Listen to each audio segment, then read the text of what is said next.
the fall of 1903, a darkness swept over the quiet town of Van Meter, Iowa. A winged creature unlike anything seen before emerged from the night, gliding over rooftops with an eerie silence. Its presence alone was terrifying, but what sent the townspeople into a frenzy was the glowing horn on its head, pulsing like a beacon in the darkness. Livestock cowered in their pens. Shadows twisted unnaturally against the walls, and those who dared to look upon it felt something unnatural, something wrong. Armed with rifles and courage, the townsfolk fought back, but bullets had no effect. The creature continued its silent reign, leaving only deep three-toed footprints behind as proof of its existence. Panic gripped Van Meter, and desperate measures were taken to rid the town of the unexplainable. Over a century later, the question remains: was the Van Meter visitor a cryptid, an alien, or something even stranger? Welcome to Mystery Trails, where we uncover chilling true crime, baffling disappearances, and unexplained events across the U.S. If you love a good mystery, be sure to subscribe to the channel, like this video, and share with your friends to help us grow. Now let's start exploring the unknown together and dive on into the story. Van Meter, Iowa, was the kind of town where people believed in hard work, not in monsters. But on the night of September 29th, 1903, that belief was shattered. U.G. Griffith, a well-respected businessman, was making his way home when something massive moved across the sky. At first, he thought it was a giant bat. Its wings spread unnaturally wide as it drifted through the air. Then, as it passed over him, a bright white light flashed from its head, as if it were scanning the earth below. Griffith froze, staring as the light pulsed against the darkness. The creature didn't make a sound, and just as suddenly as it had appeared, it was gone. That was the beginning of a week of terror. For 5 nights, the Van Meter visitor returned. Each time it was seen by different people, each encounter leaving behind more questions than answers. Dr. Alcott, one of the most trusted men in town, saw the creature perched high above a building. As he stepped closer, it turned its blinding light on him, forcing him to stumble back in pain before it disappeared into the night. Banker Clarence Dunn, convinced that something unnatural was lurking in town, stayed awake through the night, shotgun in hand. When thudding footsteps echoed from the bank's rooftop, he ran outside and aimed straight at the dark shape moving above. He fired at point-blank range. The creature didn't flinch.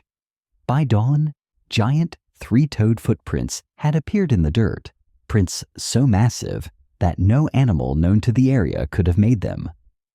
Whatever was haunting Van Meter, it was real, and it wasn't alone. By the end of the week, the people of Van Meter had had enough. If bullets wouldn't stop the creature, perhaps sheer force of numbers would.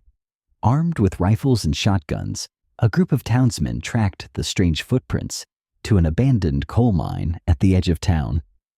The ground trembled as something stirred below. A sound, shrill, unnatural, unlike anything heard before, echoed from the cavernous darkness. Then, movement. A second creature, identical to the first, emerged from the depths. Its wings spread wide, its light flashing in a way that made the men's skin crawl. A feeling of overwhelming wrongness filled the air. The men opened fire. Shot after shot rang out, but the bullets bounced off the creatures as if their skin was made of steel. The town's bravest men, prepared to fight to the death, stood frozen as the creatures let out another piercing shriek and descended back into the mine. No one followed. By morning, the entrance was sealed. The creatures were never seen again.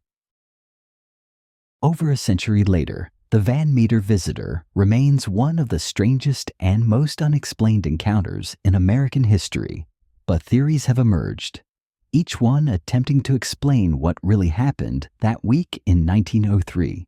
Some believe it was a surviving pterosaur, a flying reptile from the age of dinosaurs, hidden away in underground caves for millions of years before finally emerging into the modern world. Its massive wingspan, beak-like mouth, and leathery skin match prehistoric descriptions. Did the mine collapse bury a prehistoric creature alive? Others suspect the Van Meter visitor was a cryptid, an undiscovered species of winged predator, one that may still lurk in the hidden places of the world. The three-toed footprints were unlike anything else, and the fact that gunfire had no effect suggests the creature had armor-like skin or an ability we don't understand. Could it have hibernated for centuries, waiting for the right moment to reappear?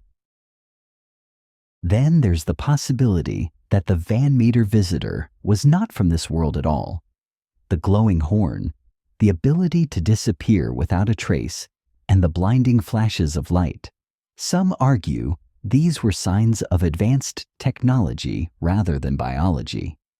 If that's true, the question becomes not what it was, but why it was here. Was it studying us? Searching for something? And if it was a visitor from another dimension, could it return? Skeptics argue the entire event was nothing more than mass hysteria. The creature was only seen at night, when the mind plays tricks and shadows take strange forms. The bullets failing to harm it could have been panic and poor aim, and when the mine was sealed, the fear went away. But even if it was hysteria, why did so many people describe the same thing? After the mine was sealed, the Van Meter visitor was never seen again, but that doesn't mean it was gone. The mystery remains unsolved, the truth buried beneath layers of time and earth. Some believe the creatures died below, trapped forever in the darkness. Others whisper that they found another way out, retreating to whatever secret place they came from. Waiting. And the stories never fully stopped. Reports of strange winged creatures, flashing lights, and eerie sounds have surfaced over the years, not just in Iowa, but across the country. If the Van Meter visitor could survive underground for centuries before, then the real question isn't whether it was real. The real question is when it will return. So what do you think? Was the Van Meter visitor a prehistoric creature, an unknown cryptid, or something even more terrifying?